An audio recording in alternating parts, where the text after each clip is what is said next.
Sanibonani, igama lami ngiwubanzi wakwaMaseko. Ngiwuthisha i-tutor ye-maths yakwa-grade 8.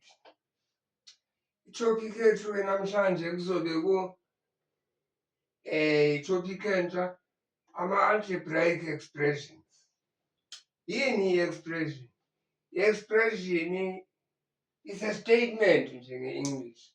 Yabo, statement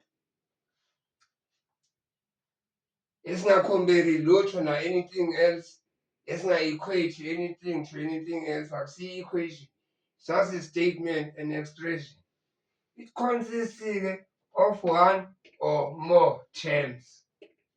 For example, nayi expression, i-term le, i-term le, i-term. Manje-ke i-algebra nayo njengazo zonke izinto kwi-maths inolimi lwakhona nayo ekuthiwa i-algebraic language. Right. I-term-ke yini-ke la algebra?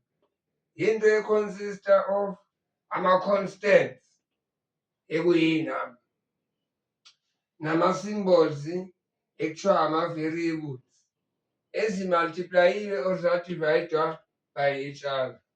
For example, nangu 5ab, la 5 akezukushintsha, iyi-constant number. Lo A no B ama-variables. Ngithe-ke angithi zingamultiply-wa or zidivide by each other. Okusho-ke ukuthi-ke ngale i-term. Okay, sizawuqhubeka khona.